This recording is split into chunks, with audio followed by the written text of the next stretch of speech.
Good morning, everyone. And today I can also wish you a good World Mental Health Day.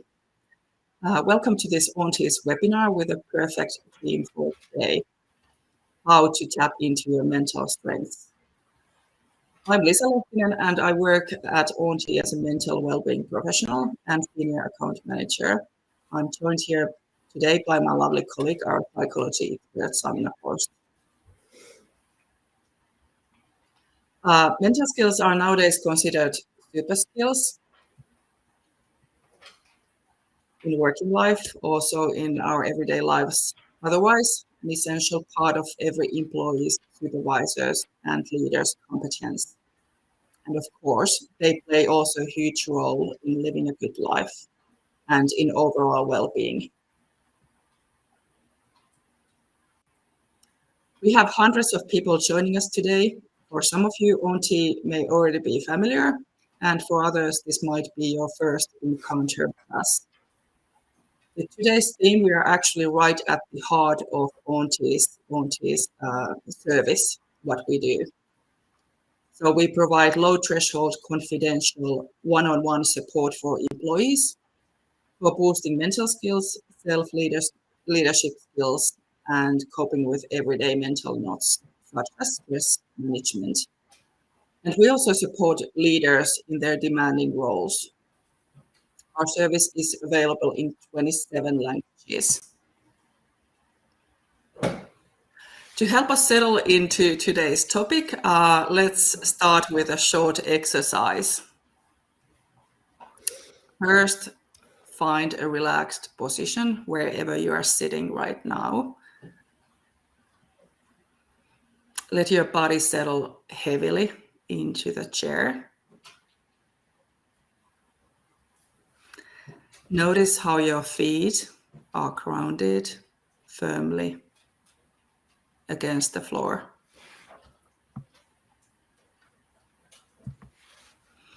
Breathe in through your nose. Let your chest rise as you inhale. And hold your breath for a few seconds. Exhale through your mouth for as long as you can.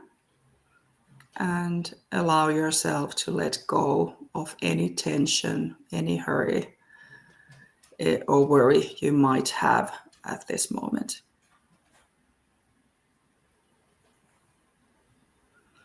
Now think of a moment in your life when you have felt safe and at peace.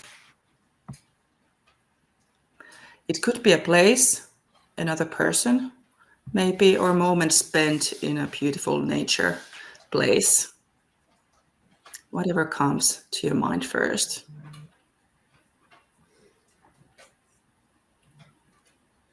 See it clearly in your mind as if you were watching a film. Notice the colors, the light, the sounds, maybe even scents, maybe silence or warmth.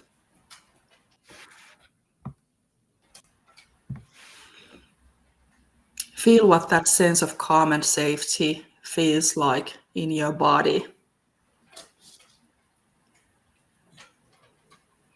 And as you breathe in, let that feeling of safety and peace expand through your whole body. It might even take a certain color which fills up your body everywhere. You're now carrying that calm and safety within you. Wherever you are today, you can always return to this image, to this sense of calm and safety.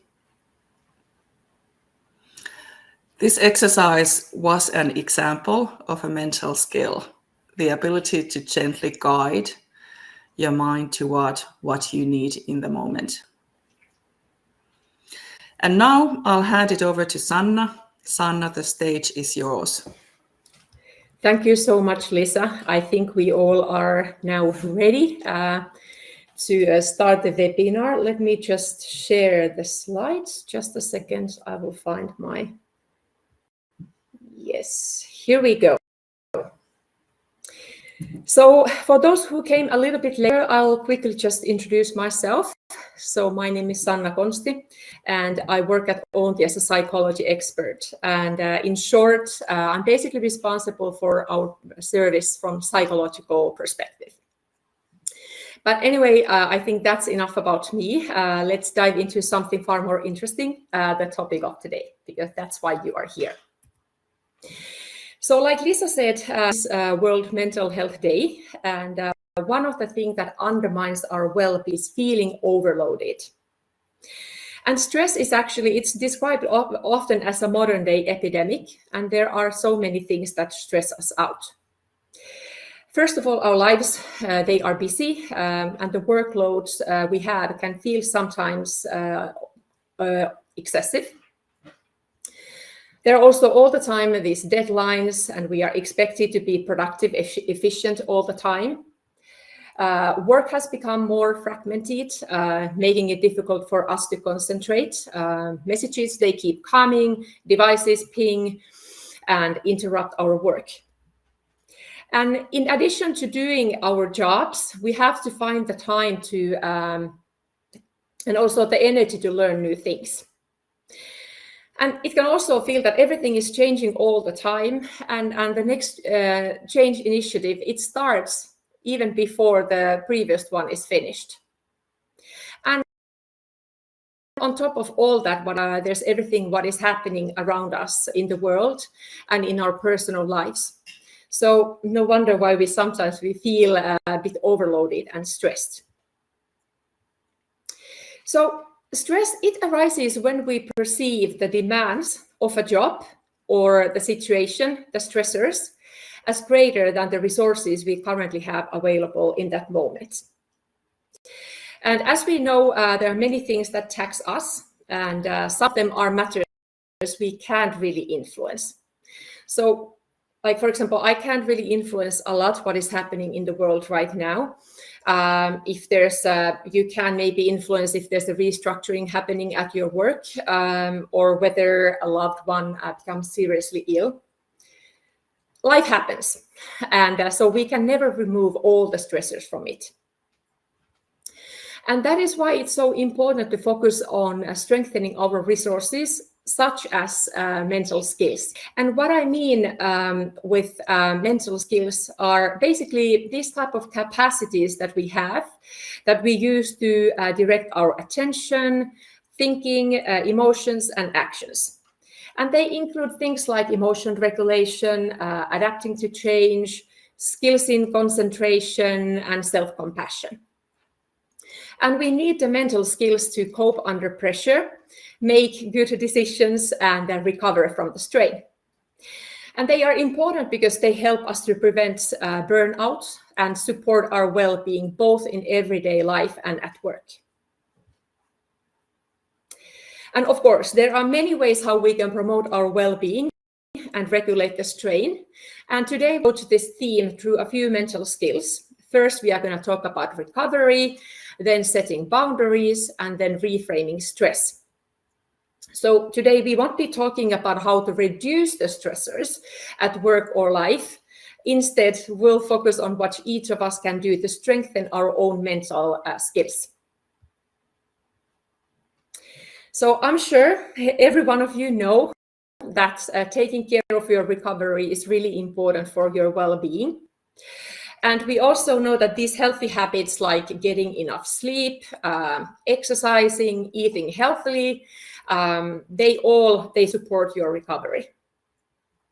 In addition, it's really important to be able to detach from your work during your free time, and then leave some time for your time for relaxation and all the other things that you love in your life. But what happens at work, it matters too. So let's talk about that next.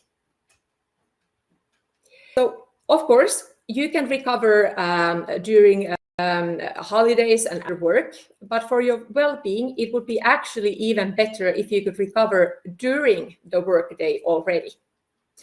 Because then the strain, it doesn't build up that much. And then you have afterwards, after the workday, you have more energy to do the other things that are important to you. And that, of course, supports your well-being in many ways. But taking breaks, it often gets forgotten when we are super busy, like we are.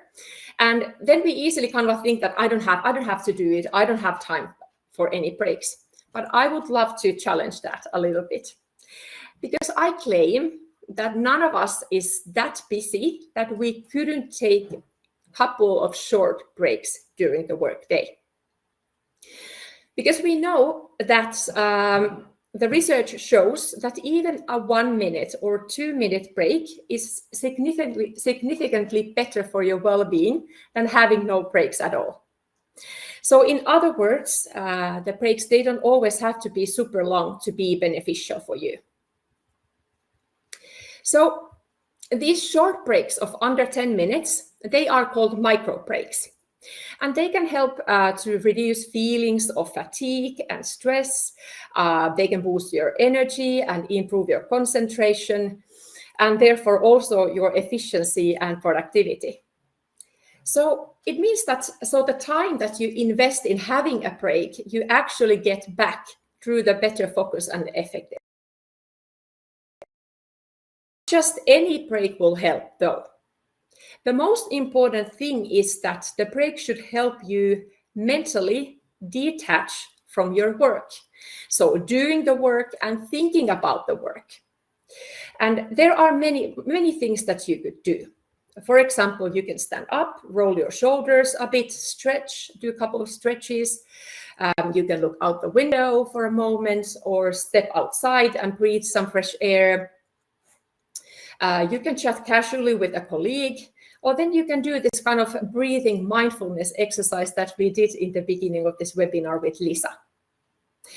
So there isn't just one right way to have a break, and the key is to find break habits that work for you. And the best effect comes when you take these micro breaks regularly. So I will give you homework. So it is to strengthen your recovery skills by practicing taking micro breaks over the next week, and hopefully a bit longer as well. So after this webinar, think about when you could take these micro breaks during your workday. Could it be after every meeting, or maybe after you have been working very focused work, like after 30 minutes or 45 minutes?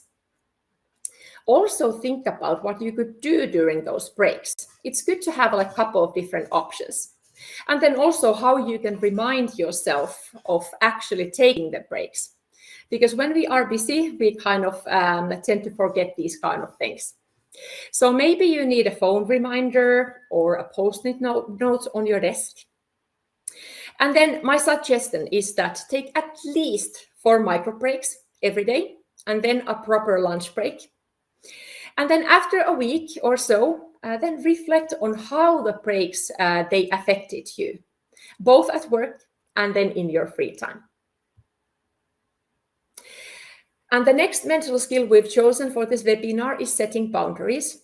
And the reason is that this theme, it comes up constantly in Auntie packages. And this means that for many of us, this is generally a difficult topic, a difficult skill to master.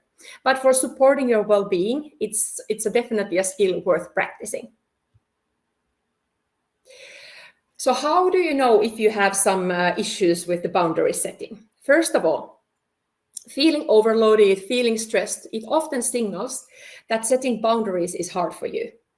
So you may struggle to say no to requests for help because you kind of fear that it would make you selfish. At the same time, others' constant requests may leave you a little bit like annoyed. You might be kind of like everything to everyone all the time, which means that you have almost no time left for yourself. So these are like typical signs. And what the boundaries are then is that they define what is okay for you and what is not. They protect you from situations that drain you, hurt you, or otherwise undermine your well-being. In other words, they safeguard your time, your energy, and then your values.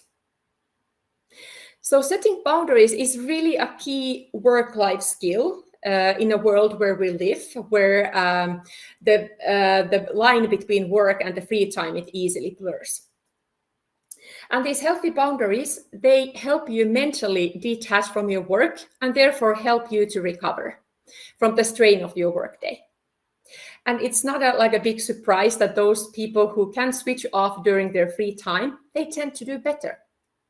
They report less burnout, less anxiety, and less depressive symptoms. And they are as well more satisfied with their life because they have also energy and time to do other stuff that matter to them. So my second homework for you would be that I invite you to reflect on your own boundaries. And here, good self-knowledge is a great starting point. Because it's really, really hard to set boundaries if you don't know what matters to you in life, at work, and in your relationships, or what you need to feel well. So consider your values, your goals, your priorities, and how much time and energy you are willing and realistically able to devote to all these different areas of life and your roles, different roles. And then also to recognize your boundaries, also pay attention to those moments and situations that make you feel somehow uncomfortable. Because this kind of discomfort, it often signals that a boundary has been crossed. And then, of course, it's equally important to identify the situations and the moments where your boundaries would benefit from being clarified.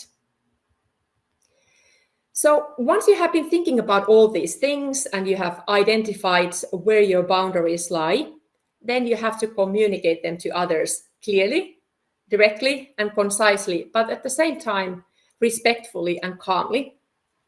Because boundary isn't a boundary if you haven't told others about it. Learn to say no as well, because saying no is really essential to maintaining healthy boundaries. And it isn't selfish. It's actually responsible. Because if you only ever give, before long, you won't have anything left to give to anyone. So when you say no, you are actually saying yes to your well-being and to the priorities that matter to you. Another important thing is that be consistent and stick to your boundaries. Because if you don't, you kind of teach the others that they don't have to respect them either. If you haven't set boundaries, if it's something that you notice that this is really hard for me, remember that it might take some time for people to get used to your boundaries. So give them time and then remind them kindly when there's something happening that you are not happy about. And if setting boundaries feels super difficult for you, maybe you could observe how others do it. Because there might be someone in your circle who is really good in setting boundaries and who you could model. Then you could also ask support from others, your loved ones, maybe your colleagues, your boss, or a professional, because then you may gain some new perspectives to your situation and also get some useful tips. And like I said, setting boundaries is very, very hard for many of us. I would say that most of us. But the good thing is that you can always improve because this is a skill. And the good thing is that the more you practice it, the easier it becomes. So start doing it little by little. And it's wise to start with easier issues and easier situations and then gradually increase the difficulty when you are more comfortable of doing that. then the third mental skill concerns how we relate to the stress that we experience. Because actually research, it shows that the way we view the stress affects the impact it has on us. So let's take a closer look on that. Stress is familiar to all of us, but I think now it's still helpful to recap what it actually is. So first and foremost, stress is a reaction of the body and your mind that evolved to protect us from danger. Think attacks by saber-toothed tigers. And because our brains, the stress system, it doesn't clearly distinguish serious stress from minor ones, the same stress response, it kicks in everyday situations where we feel that the demands exceeds our resources at that moment. So in the short term, stress helps us to act. It helps us to fight the tigers because it raises our alertness. For example, it improves our concentration and improves our learning. It helps us to find solutions to challenges. So stress is definitely not only harmful. But stress can also have significant negative effects on our well-being, as we all know. And the problems, they arise when we don't get to recover, and the stress response, it stays on and it becomes chronic. Because then it threatens both our mental and physical health. And this side, it gets a lot of attention, and it can make us forget that stress isn't only negative or something to be avoided at all costs. So on research, we know that the effects of stress depend not only on the amount of the stress or the cause of the stress, but also how we relate to it. If we see stress as a threat and believe it is harmful, it likely will be that. In a large study done in USA, they noticed that stress actually, it clearly increases mortality among those who considered stress harmful. And by contrast, those who did not believe stress was harmful were at the lowest risk of death, even lower than those people who reported low stress. So the perspective, it truly matters. Because when stress is perceived as a threat, it often leads to avoidance. And the problems and challenges behind it, they go unresolved. And if instead you accept that stress is part of your life and you believe that it can help you to solve the issues, it can become a force that helps you learn, grow, and act on what matters really. Because after all, the stress arises only in those situations that are meaningful to us. And when I'm talking about this reframing stress, it doesn't mean that we should deny all the harms of stress or that changing the mindset will suddenly make stress disappear or feeling more pleasant. The point is that by shifting your stance, stress doesn't have to stop you from acting in ways that will move important things forward and then also support your well-being. So, for example, consider me doing this webinar this morning, because if I would view the nervousness that I was feeling before we started as a threat, probably I wouldn't be doing a really good job. I could have maybe even said before this webinar that I can do it, Lisa, maybe you could do it. But if instead I interpret that the butterflies in my stomach, they are kind of like signs of excitement, that there will be so many people coming, and I'm so excited about the topic, I'm motivated, that it's kind of like helping me to prepare to do my best. And therefore, I'm probably doing better as well. And then the stress works in my favor, actually. So, my third homework to you would be to reflect on your own mindset toward the stress. So if you want to change your mindset, the first step is learning to recognize when you are under strain, because we are many times so used to it that we don't even notice. So consider what are your typical stress responses, how the stress affects your mind, your emotions, and your thoughts, and then your bodily sensations and also your behavior. Because when you can spot these signs in yourself and you notice that you are stressed, then you are no longer reacting on autopilot under the brain's stress systems. And then you can gain more control over your actions and your thinking. The second step is to accept the stress. And acceptance means that acknowledging that the stress is present and in a way allowing it to be there. So you don't judge the thoughts and the feelings that arise or try to push them away. But at the same time, you don't immediately act on their urges either. And here it might help if you remind yourself that you only stress about things that matter to you in some way. So ask what lies behind the stress. What is meaningful and important to you in this situation? Because when you see that, you can also find the motivation and the means to improve the situation. Avoiding the stressful situation or the issue, by contrast, take you further from what you want to achieve and what matters to you. If, for example, let's say that workplace relationships are weighing on you and you don't dare to raise the challenges involved, the improvement rarely happens by itself. So avoiding the issue, avoiding your colleagues in order to suppress the stress and the uncomfortable feelings, the stress ends up draining the resources you could use to pursue your goals.